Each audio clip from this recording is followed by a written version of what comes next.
Hello students. स्वागत है आप सभी का औरा कोचिंग इंस्टीट्यूट में। बेटा आज अपन काइनेमेटिक्स का लेक्चर नंबर सेकंड रिकॉर्ड करने वाले हैं। इसके अंदर अपन डील करेंगे एक्सेलरेशन के साथ, है ना। इससे पहले अपन ने वेलोसिटी और स्पीड के डिफरेंसेस के बारे में जाना था, उससे रिलेटेड कुछ क्वेश्चंस किए थे बेटा। और कुछ बातें मैंने आपको नोट्स बनाने की रिगार्डिंग भी बताई थी, है ना। अभी अपन स्टार्ट कर रहे हैं बेटा एक्सेलरेशन, है ना।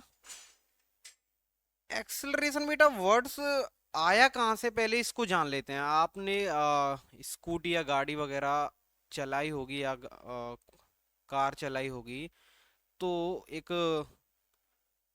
आप जिसे आम भाषा में बोलते हैं रेस, वो एक्चुअली वो एक्सेलरेशन ही है बेटा, है ना। किस तरीके से आप अपनी वेलोसिटी में टाइम की रेस्पेक्ट में चेंज कर रहे हैं। तो मतलब कि वेलोसिटी में टाइम के रेस्पेक्ट से चेंज आना ही एक्सेलरेशन कहलाता है। कभी कभी बोला होगा कि यार ज्यादा ही एक्सेलरेट कर दी मैंने गाड़ी को, है ना। तो जो ये एक्सेलरेशन वर्ड है ना, वो बेटा वही है कि मतलब कि वेलोसिटी में चेंज आना समय के रेस्पेक्ट में, उसी को अपन एक्सेलरेशन बोल देते हैं। मतलब ये मेरा कहने का कि मान के चलें अभी आप 10 मीटर पर सेकेंड की वेलोसिटी से इस डायरेक्शन में मूव कर रहे हैं, है ना। फिर देखा गया 5 सेकंड बाद कि जब आपकी जो वेलोसिटी नोटिस की गई, तो आपकी जो वेलोसिटी थी वो बेटा कितनी थी, 20 मीटर पर सेकेंड। मतलब कि 5 सेकंड के अंदर जो आपकी वेलोसिटी में जो चेंज आया है बेटा, वो कितने का आया है, 10 मीटर पर सेकेंड का चेंज आया है। इसी को अपन क्या बोल दे रहे हैं बेटा, एक्सेलरेशन। मतलब कि change of velocity with respect to time, या फिर the rate of change of velocity is known as acceleration. Clear है बेटा। जहां भी बेटा बात की जाए ना रेट की, आप फिजिक्स में, केमिस्ट्री में, या कहीं भी अगर फिजिक्स के अंदर मैं बात करूं, अगर रेट की बात हो रही है वहां, तो आप समझ जाइए कि जो टाइम का डिवाइड किया गया है वहां पे, है ना। टाइम के रेस्पेक्ट में बात हो रही है, रेट का सीधा सा मतलब है ना। तो यहाँ क्या लिखा हुआ, the time rate of change of velocity, मतलब कि वेलोसिटी का चेंज अपॉन टाइम। इसके कुछ पॉइंट्स दिए गए हैं बेटा, देख लेते हैं। It is a vector quantity, है ना। मैंने आपको बताया था कि ये किस पे डिपेंड कर रहा है बेटा, एक्सेलरेशन चेंज ऑफ वेलोसिटी पे, है ना। और वेलोसिटी किस पे डिपेंड करता है, मैंने आपको बताया था चेंज ऑफ डिस्प्लेसमेंट पे। जब डिस्प्लेसमेंट हमारी वेक्टर क्वांटिटी थी, तो इसीलिए जो वेलोसिटी हमारी थी वो भी वेक्टर क्वांटिटी आई थी। अब जब वेलोसिटी वेक्टर क्वांटिटी है, तो जो एक्सेलरेशन है वो भी क्या होगा, वेक्टर क्वांटिटी होगी। इसको डिस्क्राइब करने के लिए हमें मैग्नीट्यूड के साथ साथ डायरेक्शन भी बतानी पड़ेगी। क्लियर है। फिर बात करते हैं बेटा, जो इसकी डायमेंशन होती है बेटा, वो होती है m0l1t-2। इसे आप एज इट इज याद रखें। मैं अगला चैप्टर जो स्टार्ट करूंगा यूनिट एंड डायमेंशन ही करूंगा, उसके अंदर ये सारी चीजें आ जाएंगी। फिर अपन बात करें बेटा इसकी एसआई यूनिट के बारे में, तो जो इसकी एसआई यूनिट होती है बेटा, वो क्या होती है, मीटर पर सेकंड स्क्वायर। किस तरीके से ये यूनिट आई है एक बार मैं आपको बता दूं। एक्सेलरेशन क्या है बेटा, चेंज इन वेलोसिटी, है ना। चेंज इन वेलोसिटी अपॉन में टाइम, है ना। तो यही तो बेटा एक्सेलरेशन है। अब बेटा वेलोसिटी, मतलब कि वेलोसिटी की यूनिट क्या हो जाएगी बेटा, मीटर पर सेकंड। और टाइम की यूनिट क्या हो जाएगी, सेकंड। तो ये कितना आ जाएगा, मीटर पर सेकंड स्क्वायर। ये और ये सेकंड आपस में मल्टीप्लाई हो जाएंगी, इसलिए जो इसकी एसआई यूनिट होती है बेटा, वो क्या होती है, मीटर पर सेकंड स्क्वायर। बात करें बेटा सीजीएस के अंदर जो इसकी यूनिट होती है, वो क्या होती है, सेंटीमीटर पर सेकंड स्क्वायर। चलिए आगे बढ़ते हैं बेटा, एक क्वेश्चन देख लेते हैं बेटा, है ना। If a particle moves with an acceleration, एक पार्टिकल किसी न किसी एक एक्सेलरेशन के साथ मूव कर रहा है, then which of the following can remain constant, तो बताइए कि उसकी निम्न में से कौन सी वैल्यू कांस्टेंट रह सकती है।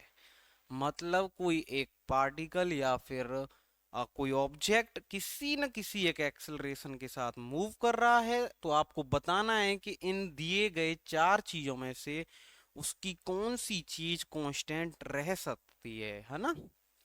Both speed and velocity. आप मुझे बताइए कि जब एक्सेलरेशन कर रहा है कोई ऑब्जेक्ट, उसका मतलब कि उसकी वेलोसिटी में तो चेंज आएगा ही आएगा, क्योंकि एक्सेलरेशन की जो डेफिनेशन है वो सीधे बोलती है कि change of velocity per unit time.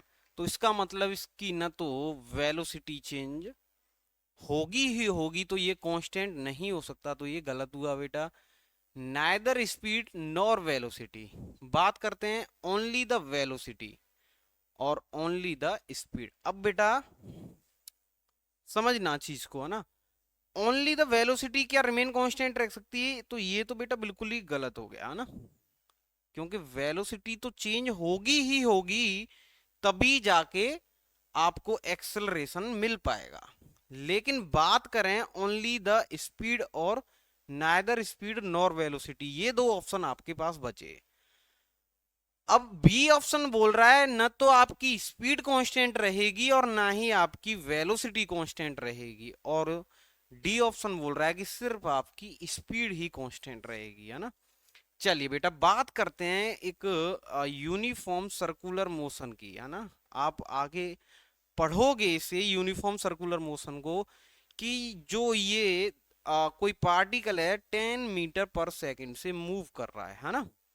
जब 10 मीटर पर सेकंड से मूव कर रहा है बेटा, यूनिफॉर्म सर्कुलर मोशन का मतलब ये है कि उसकी speed through out journey same रहती है, बट उसकी डायरेक्शन हमेशा चेंज होती रहती है, क्योंकि जब अपन सर्कुलर पाथ पे मूव कर रहे होते हैं तो उसकी डायरेक्शन में चेंज आता रहता है। मान के चलिए पार्टिकल जब यहां होगा तो उसकी वेलोसिटी इस डायरेक्शन में होगी, और जब पार्टिकल यहां होगा तो उसकी डायरेक्शन इस डायरेक्शन में होगी, और जो यहां हुआ तो उसकी वेलोसिटी की डायरेक्शन इस तरीके से होगी।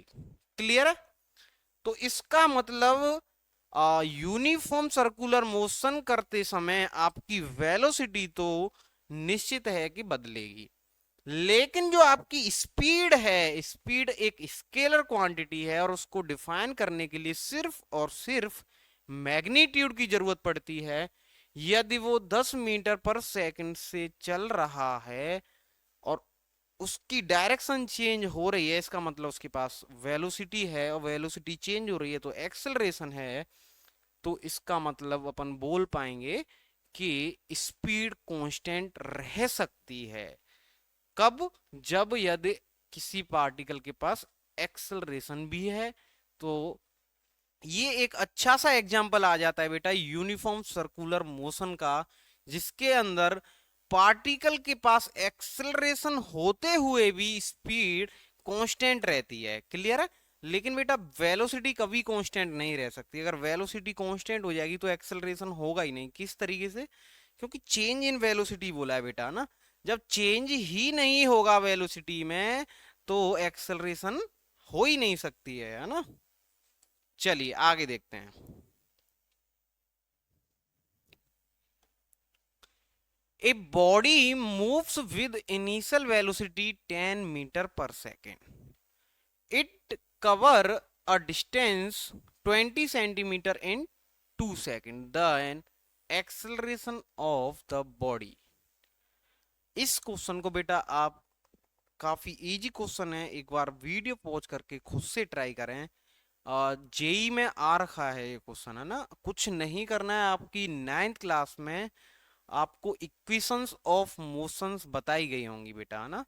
क्या रहती हैं? v equals to u plus a t, आपको बताई गई होगी बेटा 9th में, है ना। V square equal to u square plus 2as, और जो एक और होती है वो क्या होती है बेटा, s equals to u t plus half a t square. ये इक्वेशन ऑफ मोशन है। इनमें से एक इक्वेशन लगा के आप एक्सलरेशन आसानी से निकाल सकते हैं, है ना। आप ट्राई करना, फिर नेक्स्ट क्लास में मैं इसको आपके सामने सॉल्व करूंगा।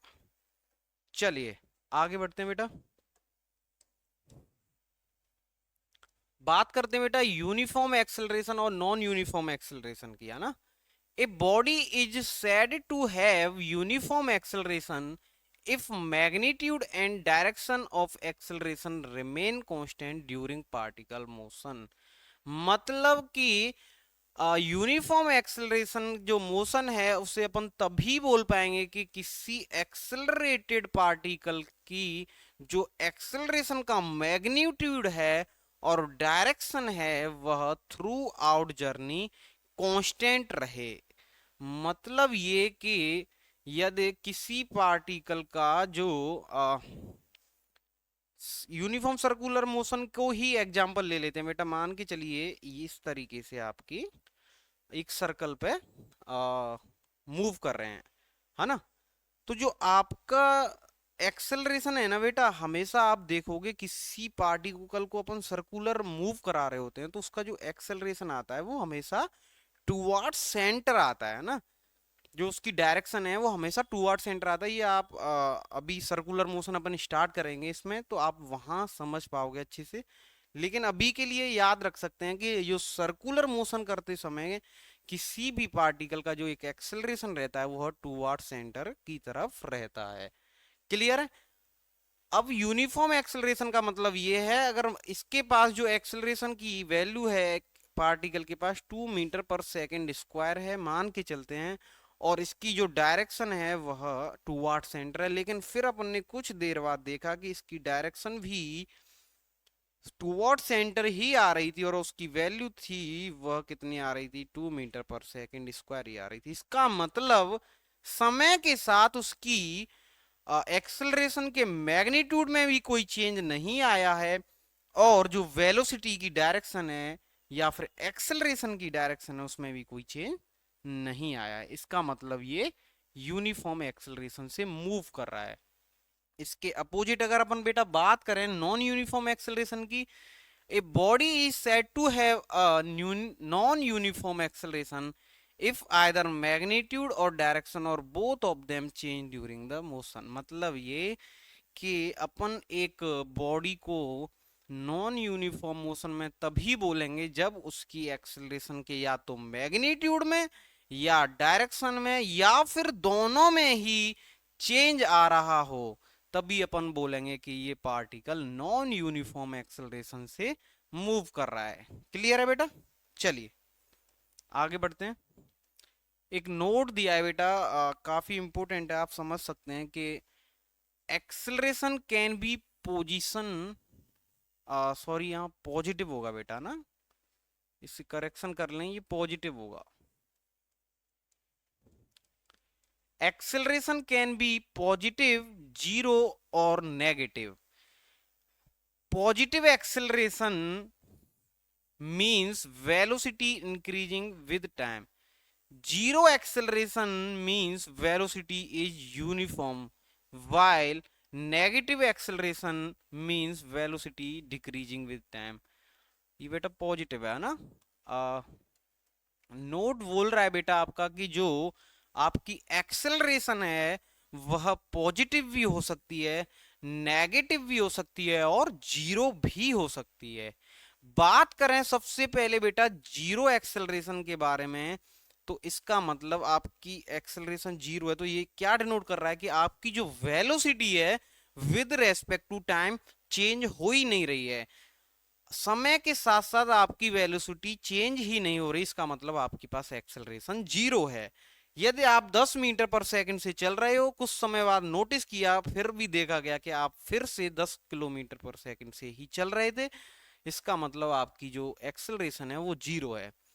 बात करें बेटा पॉजिटिव एक्सेलरेशन की, पॉजिटिव और नेगेटिव अपन ने किस बिहाफ पे बोल पा रहे हैं कि अगर वेलोसिटी बेटा आपकी इस डायरेक्शन में है 40 मीटर पर सेकंड मान के चलते हैं, और आपकी एक्सेलरेशन भी बेटा अगर इस डायरेक्शन में है तो आपकी जिस डायरेक्शन में वेलोसिटी है और जिस डायरेक्शन में एक्सेलरेशन है, जब दोनों वेलोसिटी और एक्सेलरेशन एक ही डायरेक्शन में काम करते हैं तो जो उसकी एक्सेलरेशन है उसकी वेलोसिटी को बढ़ाते हुए ले जाता है। इसे अपन बोलते हैं positive acceleration.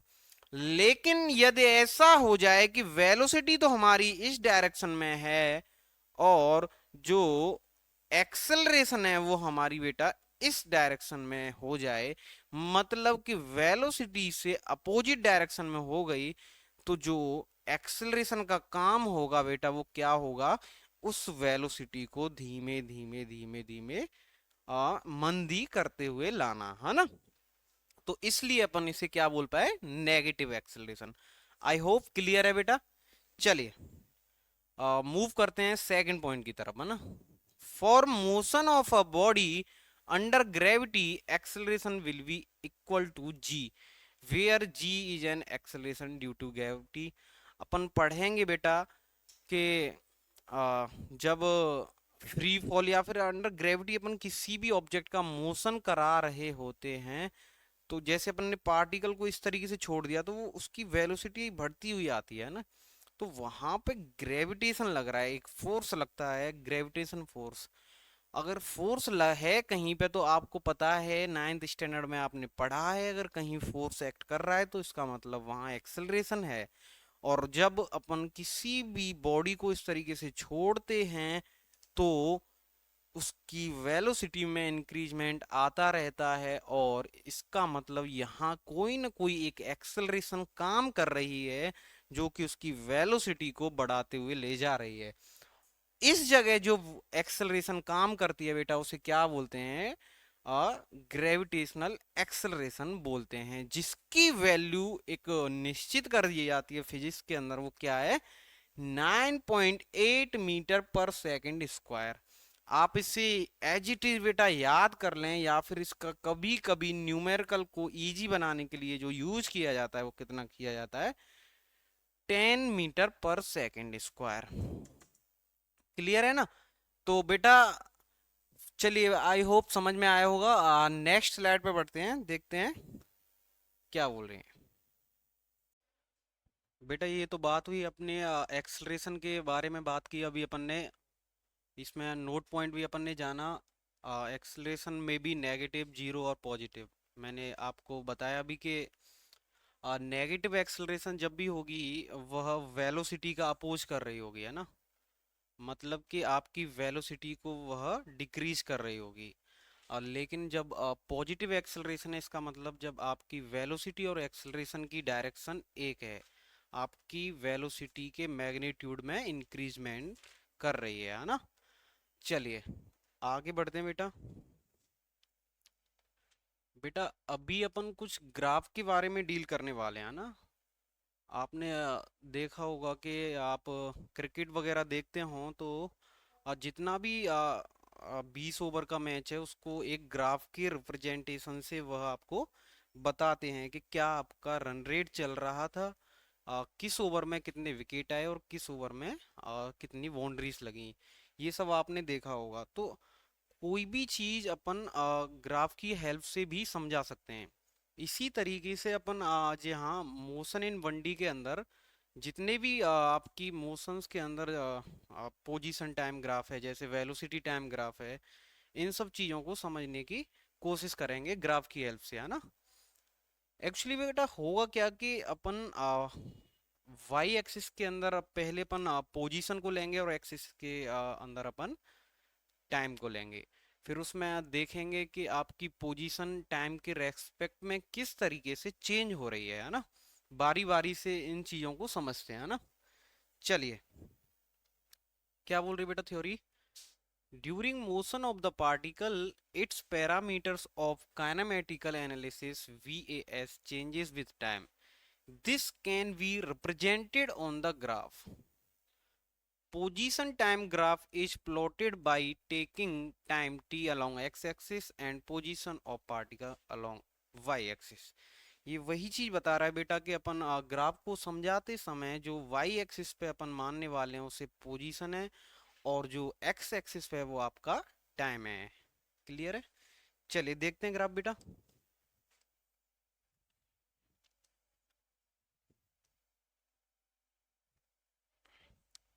Late A B is a position time graph. जो ये आप देख रहे हैं ये पोजीशन टाइम ग्राफ दिया गया है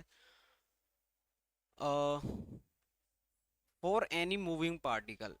वेलोसिटी आप जानते हैं बेटा क्या होता है velocity? Change in position with respect to time. मतलब कि किसी मूव करते हुए पार्टिकल की पोजीशन में चेंज आना समय के साथ साथ ही वेलोसिटी कहलाता है। अब इस ग्राफ की हेल्प से अब अगर अपन चीजों को समझें बेटा कि अपन मान के चलें किसी ट्रायंगल एबीसी के लिए ले रहे हैं। थोड़ा सा मुझे इसमें डाउट है बेटा। अपन ये मान के चलते हैं बेटा कि जो आपका जो पार्टिकल है उसने यहां से चलना स्टार्ट किया और यहाँ के लिए उसने मूव किया है ना। अगर यहाँ देखा जाए जो आपके कंपोनेंट थे बेटा वो क्या कंपोनेंट हो जाएंगे? ए पोजीशन के लिए क्या कंपोनेंट मिलेंगे बेटा? अब y1 कॉमा t1 ये कंपोनेंट मिलने वाले हैं ना। और जो v पोजीशन के लिए है कंपोनेंट मिलेंगे बेटा वो कितना हो जाएगा? y2 comma t2। ये ए पोजीशन आपकी इनिशियल पोजीशन है और बी आपकी फाइनल पोजीशन है ना।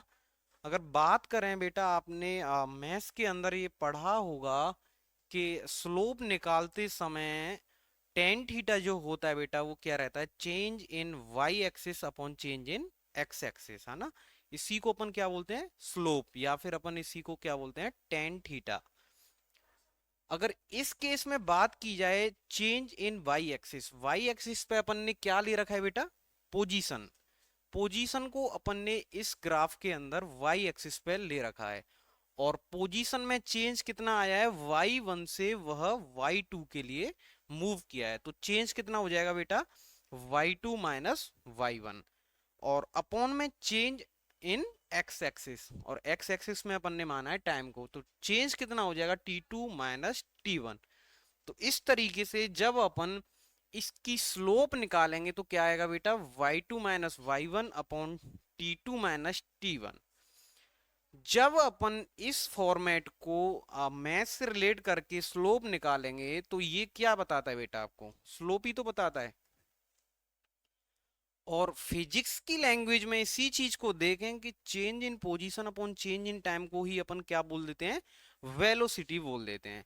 जब इसका कंपैरिजन अपन फिजिक्स से करेंगे तो आपको जो ये स्लोप है जो कि टेन थीटा के बराबर भी आती है बेटा, ये हमें क्या मिलती है? वेलोसिटी मिलती है। मतलब कि पोजीशन टाइम ग्राफ जब भी आपको दिया गया हो और आपसे स्लोप पूछ ली जाए, इसका मतलब वो आपसे पूछ रहा है कि उस ग्राफ से बताइए कि वेलोसिटी पार्टिकल की क्या रही होगी। क्लियर है? ये याद रखना बेटा कि पोजीशन टाइम ग्राफ में जो स्लोप है वो क्या बताता है आपको? वेलोसिटी के बारे में बताता है ना। It is clear that slope of a tangent on position time graph represents the velocity of particle। इस चीज से ये क्लियर है कि जो पोजीशन टाइम ग्राफ है उसकी स्लोप आपको वेलोसिटी के बारे में बताएगी। बेटा ध्यान से समझना क्योंकि इसकी हेल्प से अपन काफी सारे न्यूमेरिकल्स आगे देखने वाले हैं और कई बार इससे ग्राफ की हेल्प से आपकी नीट में भी और जेई में भी आपसे डायरेक्ट क्वेश्चन पूछ लिए जाते हैं। तो ध्यान से समझते हुए चलना। अभी एक ही चीज यहाँ पे याद रखनी है कि पोजीशन टाइम ग्राफ का स्लोप हमें वेलोसिटी देता है। क्लियर है? वो मैंने आपको बता दिया है किस तरीके से ये चीज आपको निकल के आई है ना। चलिए आगे मूव करते हैं। अब बेटा क्या करेंगे कि तरह तरह के पोजीशन टाइम ग्राफ के अपन ग्राफ्स देखने वाले हैं ना। उसमें क्या रहेगा कि कई सारे वेरिएबल्स केस रहेंगे कि पोजीशन पार्टिकल की चेंज हो रही है लेकिन समय नहीं बढ़ रहा। लेकिन समय बढ़ने के साथ साथ पोजीशन चेंज नहीं हो रही है, तो उस समय जो वेलोसिटी रही होगी उस ग्राफ को देख के बताना है कैसी वेलोसिटी रही होगी, है ना। चलिए पहला ग्राफ देखते हैं बेटा, जो कि आपकी स्क्रीन पे दिया है। इधर की तरफ जो वाई एक्सिस में यहाँ पे पोजीशन है, और बेटा ये क्या है, यहाँ पे टाइम दिया है ना। इस चीज से आपको क्या नजर आ रहा है बेटा कि जो पार्टिकल की पोजीशन है टाइम के साथ साथ बढ़ ही नहीं रही है। पोजीशन टाइम के साथ चेंज ही नहीं हो रही, जबकि समय इसका बढ़ता हुआ जा रहा है और पोजीशन में इसके कोई चेंज ही नहीं आ रहा है। इसका मतलब ये है, इस ग्राफ को देख के हमें पता पड़ रहा है कि जो पार्टिकल है वह रेस्ट में है, उसके पास कोई वेलोसिटी नहीं है। ऐसा मैं क्यों बोल पा रहा हूँ बेटा, क्योंकि जो पार्टिकल की पोजीशन है टाइम के रेस्पेक्ट में चेंज हो ही नहीं रही है, तो इसलिए उसकी जो वेलोसिटी है वो क्या है, जीरो। और इसकी अगर अपन स्लोप निकालें बेटा ग्राफ की, तो यहाँ पे जो एंगल बन रहा है बेटा वो कितना बन रहा है, टेन थीटा। थीटा क्या होता है बेटा, हमेशा एक्स एक्सिस से एंगल, है ना। अपन ने पढ़ा होगा नाइन्थ क्लास के अंदर, मैथ्स के अंदर आता है बेटा कि ये एक्स एक्सिस है और ये वाई है ना। अगर ये थीटा है, अगर आपसे पूछ लिया जाए कि इस ग्राफ की स्लोप बताइए, तो आप क्या बोलोगे, टेन थीटा के बराबर होगी, है ना। तो ये जो थीटा है ना बेटा, यहाँ पर ये ग्राफ के द्वारा बनाया गया एंगल विद एक्सिस एक्स, मतलब कि एक्स एक्सिस के साथ जो आपके ग्राफ ने एंगल बनाया है वही एंगल थीटा है यहाँ पे, है ना। अब यहाँ इस केस में जो एंगल बनाया है ग्राफ ने एक्स एक्सिस के साथ वो क्या है बेटा, 0 डिग्री, क्योंकि दोनों एक दूसरे के पैरेलल हैं, है ना। थीटा 0 डिग्री हो गया, इसलिए जो वेलोसिटी है वो जीरो हो जाएगी। कैसे बेटा, टेन जीरो की वैल्यू आपकी क्या आएगी, जीरो। क्लियर है। इसका मतलब जो ये क्या कह रहा है कि line parallel to the time axis represent that the particle is at rest. जब भी पोजीशन टाइम ग्राफ आपको दिया गया हो और ग्राफ की जो पोजीशन है या फिर जो रिप्रेजेंटेशन है वह एक्स एक्सिस के पैरेलल दिखाई गई हो, इसका मतलब ये आपको बता रहा है कि आपका जो पार्टिकल है वो रेस्ट में है, उसकी पोजीशन टाइम के रेस्पेक्ट में चेंज नहीं हो रही है। क्लियर है बेटा। चलिए नेक्स्ट केस देखते हैं बेटा, केस नंबर सेकंड। अब इस ग्राफ को देख के आपको क्या समझ आ रहा है बेटा कि पार्टिकल की पोजीशन तो चेंज हो रही है लेकिन समय में कोई चेंज नहीं आ रहा है। मैं दोबारा से रिपीट करूंगा, इससे क्या पता लग रहा है बेटा कि पार्टिकल की पोजीशन तो चेंज हो रही है लेकिन समय में कोई भी चेंज दिखाई नहीं दे रहा है ना। जब, अच्छा एक बात आप बताइए बेटा, क्या ऐसा पॉसिबल है रियल लाइफ में कि पोजीशन चेंज होती रहे किसी पार्टिकल की और समय में कोई बदलाव ही नहीं आए? ऐसा पॉसिबल ही नहीं है बेटा ये, लेकिन पेन पेपर पे आपको समझाने के लिए बस ये बताया गया है कि इस तरीके का अगर आपको कहीं भी ग्राफ नजर आता है, इसका मतलब वहां पे जो एंगल बन रहा है बेटा, ये कितना एंगल बन रहा है, ये 90 डिग्री का। और इस ग्राफ की हेल्प से अपन वेलोसिटी को अगर निकालेंगे तो अपन जानते हैं वेलोसिटी क्या होती है, टेन थीटा के बराबर होती है। यही तो अपनी वेलोसिटी होती है, अभी अपन ने ड्राइव भी किया था बेटा। अब टेन थीटा, टेन 90 की वैल्यू कितनी होती है बेटा, इनफाइनाइट, है ना। इनफाइनाइट, इसका मतलब इस ग्राफ की हेल्प से अपन बता सकते हैं कि पार्टिकल की वेलोसिटी इनफाइनाइट है, जो कि रियल लाइफ में बिल्कुल भी पॉसिबल नहीं है ना। चलिए थ्योरी देखते हैं। line perpendicular to time axis represent that particle is changing its position but time does not change। Perpendicular line हमको बता रही है कि किसी पार्टिकल की पोजीशन तो चेंज हो रही है लेकिन उस समय में कोई भी चेंज नहीं आ रहा है। It means the particle possess infinite velocity. इसका मतलब ये है कि पार्टिकल के पास जो वेलोसिटी है वो कितनी है, इनफाइनाइट है ना। और practically this is not possible, ऐसा पॉसिबल है ही नहीं रियल लाइफ में, है ना। चलिए बेटा आगे देखते हैं। एक और ग्राफ है बेटा। ये टाइम दिया है इधर और इधर आपको दिए रखा है पोजीशन। ये पोजीशन को वाई एक्सिस में है। अब यहाँ कुछ ना कुछ बेटा एंगल रहा होगा थीटा, है ना। अब आप क्या देख पा रहे हो इस ग्राफ से कि इस तरीके से पोजीशन भी बढ़ रही है, पार्टिकल की पोजीशन भी टाइम के साथ में चेंज हो रही है और टाइम भी इंक्रीजमेंट हो रहा है। अगर अपन मान के चलें यहाँ पॉइंट लें, इधर लें, इधर लें, तो हर जगह देखें तो स्लोप जो है बेटा वो सेम ही आएगी इस ग्राफ की हर जगह। क्योंकि यहाँ एंगल थीटा है तो ये भी एंगल थीटा होगा, क्योंकि ये और ये इसके पैरेलल हो गए, और ये एंगल भी थीटा होगा और ये एंगल भी थीटा होगा। ऐसा आपने मैथ्स के अंदर भी ये थ्योरम पढ़ी होगी, है ना। अब इस ग्राफ से हमें जो समझ आ रहा है वो ये है कि जैसे जैसे समय बढ़ रहा है वैसे वैसे पार्टिकल की पोजीशन भी बढ़ रही है। मतलब कि जो उसका थीटा है, थीटा यहाँ पे क्या डिनोट करता है बेटा, टेन थीटा वेलोसिटी। मतलब जो उसकी पार्टिकल की वेलोसिटी है वो क्या है, एक कांस्टेंट है। एक कांस्टेंट वेलोसिटी के साथ वह मूव कर रहा है, क्योंकि आप देख पा रहे हैं ग्राफ हमें साफ साफ बता रहा है कि जितना पोजीशन में चेंज आ रहा है उतना ही उसके समय में भी चेंज आ रहा है ना। जब थीटा कांस्टेंट हो जाए इसका मतलब बेटा वेलोसिटी आपकी कांस्टेंट है।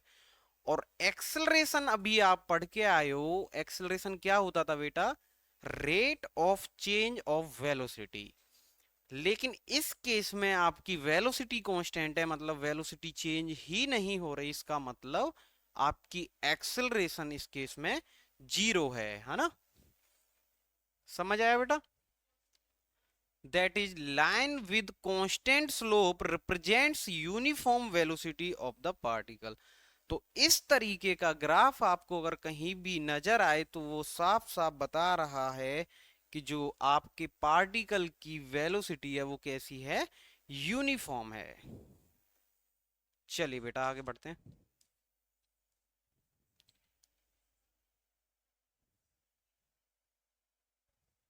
एक नोट दिया है बेटा, ये इस तरीके से है ना, कोई बात नहीं, मिस्टेक हो गई होगी। इस तरीके से ये ग्राफ दिया हुआ है। नोट बोल रहा है बेटा कि if the graph is plotted between distance and time. अब तक अपन बात कर रहे थे पोजीशन मतलब डिस्प्लेसमेंट और टाइम के बारे में, लेकिन कभी आपको ग्राफ डिस्टेंस और टाइम के बीच दिया गया हो और इस तरीके से उसकी शेप हो, तो कभी, अच्छा मैंने आपको बताया था बेटा कि पार्टिकल के लिए डिस्प्लेसमेंट नेगेटिव हो सकता है, जीरो हो सकता है, लेकिन डिस्टेंस कभी नेगेटिव नहीं हो सकता, है ना। क्योंकि डिस्टेंस एक स्केलर क्वांटिटी है और डिस्प्लेसमेंट वेक्टर क्वांटिटी है। मैंने आपको लास्ट लेक्चर के अंदर इसका डिफरेंस भी बताया था। तो वही बता रहा है कि जब भी डिस्टेंस और टाइम के बीच में ग्राफ दिया जाएगा वो हमेशा इंक्रीजिंग होगा, क्योंकि टाइम के साथ साथ डिस्टेंस बढ़ेगा ही, कभी कम हो ही नहीं सकता। तो इस तरीके का अगर ग्राफ कहीं दिया गया है तो वो इनकरेक्ट ग्राफ होगा। क्योंकि इसमें क्या है, चलो यहाँ तक तो आपका डिस्टेंस टाइम के साथ बढ़ रहा है, यहाँ तक भी बढ़ा, लेकिन क्या कभी ऐसा हो सकता है कि जो डिस्टेंस है वह टाइम के साथ कम होना स्टार्ट हो जाए? नहीं।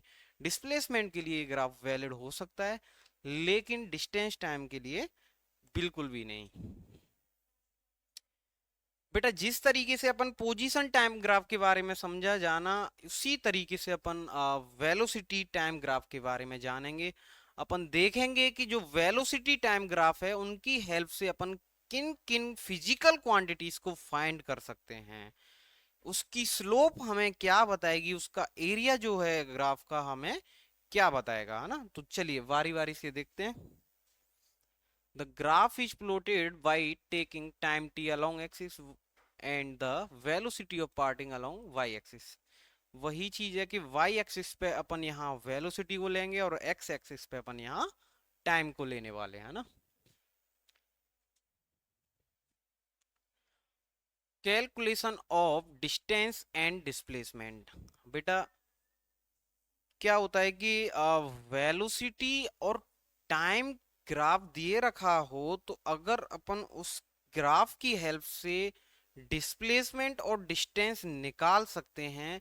वो कैसे निकालेंगे मैं अभी आपको बताऊंगा, लेकिन अपन वेलोसिटी और टाइम ग्राफ के एरिया को अगर फाइंड आउट कर लें तो अपन डिस्टेंस या डिस्प्लेसमेंट को आसानी से बता देंगे, है ना। वही चीज इस थ्योरी के अंदर दी है कि the area covered between the velocity time graph and time axis give the displacement and distance traveled by the body for a given time interval। मतलब कि वेलोसिटी टाइम ग्राफ का अगर आपने एरिया निकाल लिया तो इसका मतलब आप डिस्प्लेसमेंट और डिस्टेंस को आसानी से फाइंड आउट कर सकते हैं। किस तरीके से करेंगे, कैसे करेंगे, चलिए देखते हैं। बेटा मान के चलते हैं कि ये आपका एक्स एक्सिस है और ये आपका वाई एक्सिस है ना। पार्टिकल ने बेटा इस तरीके से स्टार्ट किया चलना। ये इधर आपकी बेटा वाई एक्सिस पे वेलोसिटी है और इधर आपका टाइम दे रखा है ना। अगर अपन इस दिए हुए ग्राफ का एरिया अगर निकालेंगे बेटा तो किस तरीके से निकाल सकते हैं।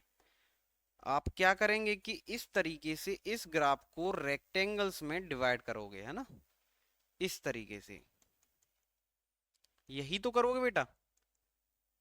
इस रेक्टेंगल का एरिया निकालोगे ए वाले का, फिर बी वाले रेक्टेंगल का एरिया निकालोगे और फिर सी वाले का, और फिर उसे आप ऐड कर लोगे तो आपको डिस्टेंस या डिस्प्लेसमेंट मिल जाएगा। चलिए सर, इतना समझ आता है कि अपन एरिया निकाल लेंगे तो डिस्टेंस या डिस्प्लेसमेंट मिल जाएगा, लेकिन सर ऐसा क्यों है कि डिस्टेंस और डिस्प्लेसमेंट ही मिलता है वेलोसिटी टाइम ग्राफ के एरिया निकालने से। बेटा जब इस रेक्टेंगल का जब अपन एरिया निकालने बैठेंगे तो रेक्टेंगल का एरिया आप जानते हैं लेंथ इनटू ब्रेथ। अब इस रेक्टेंगल के लिए जो लेंथ है बेटा वो कितनी हो जाएगी, ये वाली। और ये चीज क्या बता रही है बेटा, आपकी वेलोसिटी को। एरिया क्या होता है बेटा, लेंथ इनटू ब्रेथ। और इस रेक्टेंगल के लिए जो लेंथ है वो क्या है बेटा, वेलोसिटी को डिनोट करेगी, है ना। और जो वृत्त है बेटा उसकी वो किसको डिनोट करेगी, टाइम को। क्लियर है। और अपन जानते हैं बेटा कि जो डिस्टेंस का फॉर्मूला होता है वो क्या होता है, वेलोसिटी इनटू टाइम। और यहां वही चीज हो रही है, वेलोसिटी इनटू टाइम। मतलब कि जब एरिया निकल आएगा तो इसका मतलब अपन उसके डिस्टेंस को फाइंड आउट कर रहे हैं। क्लियर है। चलिए यही चीज अपन इस डायग्राम की हेल्प से समझते हैं ना। बेटा बात करें इस ग्राफ के लिए जो डिस्टेंस की वैल्यू है अपन किस तरीके से फाइंड आउट कर सकते हैं कि पहले इस पोर्शन के लिए अपन एरिया निकाल लें। इसका मान के चलें कि A1 हो गया, इसका A2 हो गया और इसका A3 हो गया। ये बेटा वेलोसिटी टाइम ग्राफ दे रखा है। अपन ने क्या किया कि ग्राफ को तीन पार्ट्स में डिवाइड कर रखा है। अपन इसका एरिया निकाल लिया अलग अलग। अगर आपसे पूछ लिया जाए कि डिस्टेंस क्या हो तो आप क्या बोलोगे, total distance is equal to area का सम ही आपके डिस्टेंस के बराबर मिलने वाला है। तो आप एरिया को ऐड कर दोगे, है ना। लेकिन इसी एग्जाम्पल में आपसे पूछ लिया जाए कि डिस्प्लेसमेंट कितना होने वाला है। मैंने आपको बताया था बेटा कि डिस्प्लेसमेंट कैसी क्वांटिटी है, स्केलर क्वांटिटी है। सॉरी, डिस्प्लेसमेंट कैसी है, वेक्टर क्वांटिटी है। मतलब कि उसका जब अपन सम करेंगे तो विद साइन हमें वैल्यू पुट करनी पड़ेगी।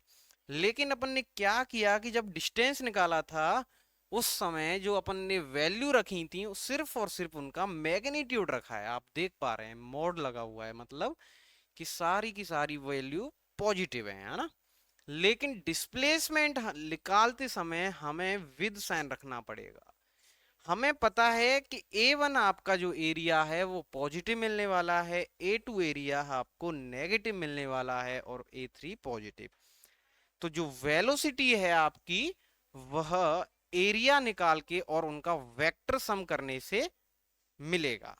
क्लियर है बेटा? चलिए आगे देखते हैं। अब बेटा वहां अपन ने पोजीशन टाइम ग्राफ में देखा था कि पोजीशन टाइम ग्राफ की जो स्लोप है वह आपको क्या बताती है बेटा? वेलोसिटी।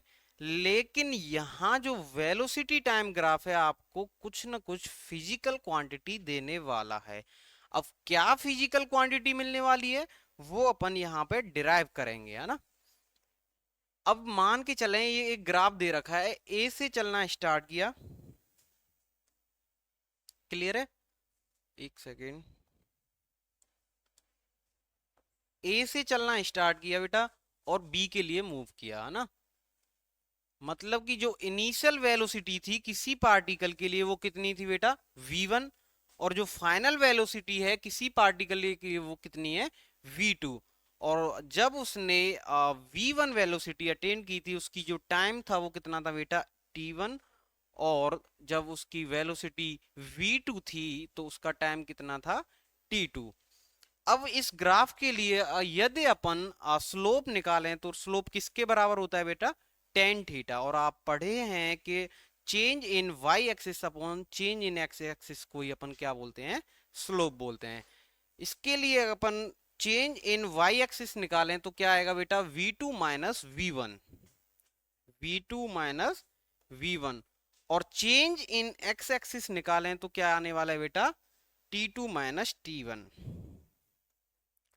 v2 माइनस v1 क्या है आपका? चेंज इन वेलोसिटी है ये।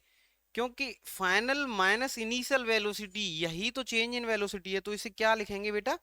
Change in velocity. और t2 माइनस t1 तो आपका चेंज इन टाइम है ही। तो change in velocity with respect to time क्या कहलाता है बेटा?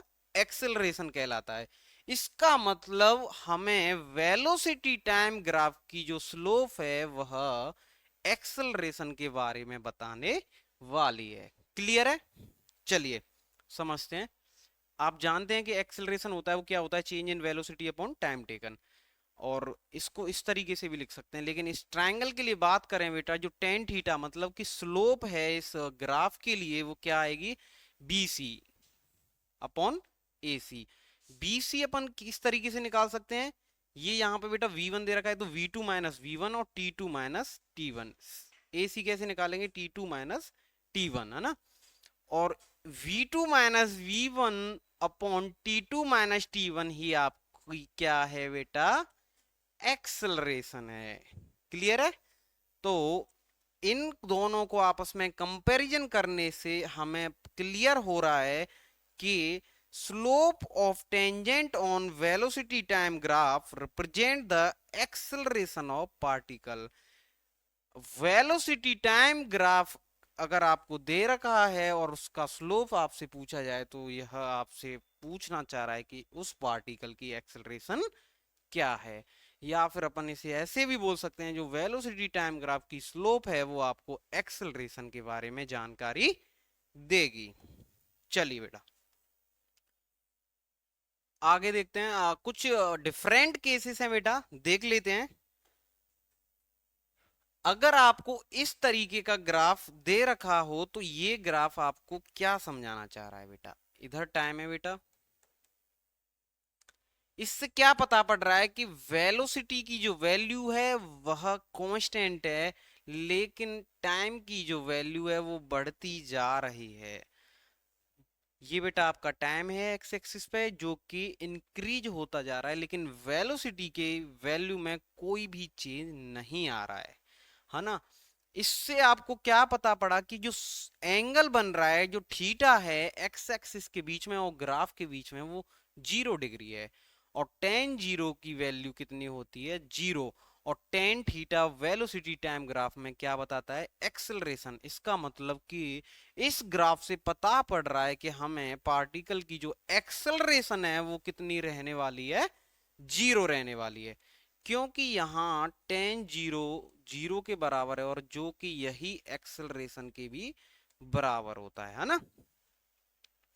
थीटा जीरो है इसीलिए एक्सेलरेशन जीरो है। अच्छा, एक्सेलरेशन जीरो होने का मतलब अपन ने अभी थोड़ी देर पहले बताया था कि उसकी वेलोसिटी में कोई भी चेंज नहीं आता है।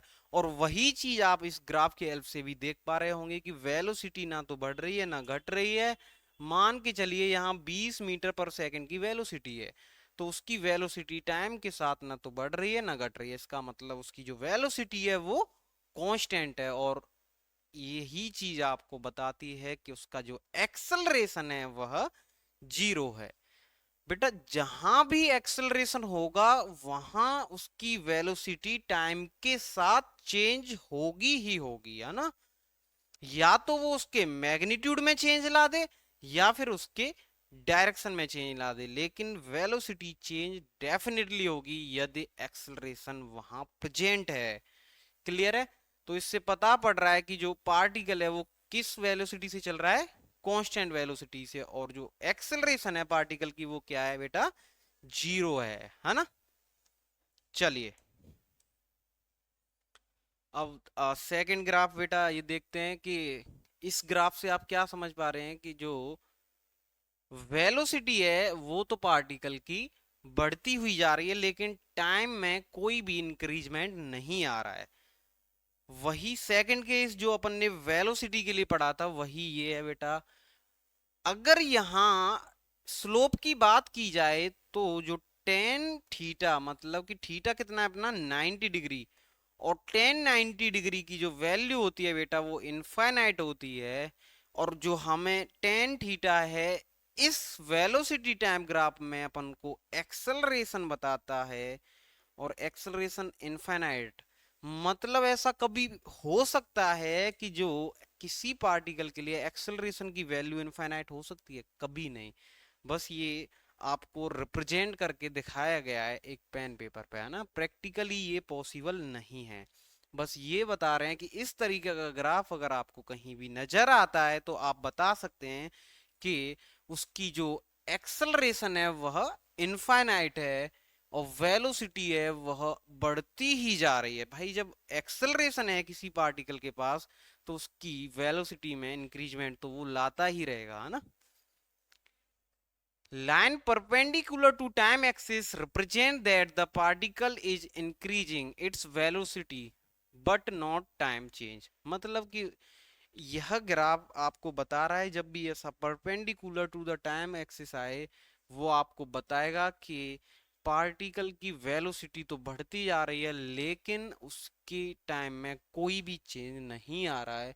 इसका मतलब उसके पास जो एक्सेलरेशन है उसकी वैल्यू कितनी है, इनफाइनाइट है, और जो कि प्रैक्टिकल लाइफ में पॉसिबल नहीं है। क्लियर है बेटा। ये लास्ट केस है बेटा, इसे और देखते हैं वेलोसिटी टाइम ग्राफ के लिए, है ना। यहां आप देख पा रहे होंगे कि वही थर्ड केस है वेलोसिटी पोजीशन टाइम वाला, है ना। यहाँ पे जैसे जैसे वेलोसिटी बढ़ रही है बेटा वैसे वैसे टाइम भी बढ़ रहा है, आप देख पा रहे हो ना। तो जो यहाँ थीटा है वो कांस्टेंट रहने वाला है, कहीं भी बना लीजिए जो वैल्यू है एंगल की वो थीटा ही मिलेगी। मतलब कि टेन थीटा यहाँ पे through out the graph constant है। क्लियर है। जब टेन थीटा कांस्टेंट है तो इसका मतलब कि एक्सेलरेशन भी यहां पर कांस्टेंट है। मतलब जितना वेलोसिटी में चेंज आ रहा है उतना ही समय में चेंज आ रहा है। Change in velocity upon change in time को ही अपन एक्सेलरेशन बोलते हैं। और इस ग्राफ से अपन बता पा रहे हैं कि वह कांस्टेंट है क्योंकि उसका एंगल चेंज नहीं हो रहा है। थीटा कांस्टेंट है इसलिए एक्सेलरेशन कांस्टेंट है। वेलोसिटी उसकी बढ़ती जा रही है विद टाइम। क्लियर है ना। ये चीज आपको बता रही है कि जो आपका पार्टिकल है वह यूनिफॉर्म एक्सेलरेशन से मूव कर रहा है। जब भी इस तरीके का ग्राफ आपको कहीं नजर आए तो आप बोलना कि जो पार्टिकल की एक्सेलरेशन है वह यूनिफॉर्म है। क्लियर है बेटा। बेटा ये तो बात की अपन ने एक्सेलरेशन से जुड़ी हुई और कुछ अपन ने ग्राफ्स जाने, है ना। काफी इंपॉर्टेंट है बेटा ग्राफ, क्योंकि एक आधा साल जाए तो जाए, नहीं तो ऐसी कोई ईयर नहीं है जब नीट के अंदर या जेई के अंदर पोजीशन टाइम ग्राफ से क्वेश्चन न पूछा गया होगा ना। तो ध्यान से पढ़ें, आज के लेक्चर को ध्यान से समझें, इसके नोट्स प्रॉपर बनाएं बेटा। मैंने लास्ट लेक्चर में भी बताया था कि नोट्स की इम्पोर्टेंस काफ़ी ज़्यादा रहती है आपकी तैयारी के दौरान, है ना। अभी चीज़ें आपको इजी लग रही होंगी, समझ में आ रही होंगी, तो आप फ्लो फ्लो में क्या करोगे कि नोट्स नहीं बनाओगे। लेकिन आप जब लास्ट टाइम चल रहा होगा, आप रिवीजन करने की बारी आएगी, तो आप बहुत परेशान हो जाओगे, है ना। उस समय आपके नोट्स ही काम आएंगे। या उस समय ऐसा तो नहीं हो सकता कि आप सारे लेक्चर्स दोबारा से देख लें और दोबारा से समझ लें। तो समय कम रहता है बेटा लास्ट टाइम में। आप कोशिश ये करें अपने नोट्स को प्रॉपर मेंटेन रखें और अच्छी तरीके से उन्हें टाइम टू टाइम रिवाइज करते रहें। तब तक आप इन्हें रिवाइज कीजिए बेटा। इससे जुड़े हुए आपको क्वेश्चंस मिलते हैं आपके मॉड्यूल में। आप जिस भी कोचिंग इंस्टीट्यूट में उसके मॉड्यूल से आप इसके क्वेश्चन कीजिए, और ज़्यादा क्वेश्चन प्रैक्टिस करनी है तो एररलेस यूनिवर्सल के नाम से बुक आती है, आप वहां से क्वेश्चन प्रैक्टिस कर सकते हैं। चलिए, आज के लिए इतना ही रखते हैं। Thank you, all the best.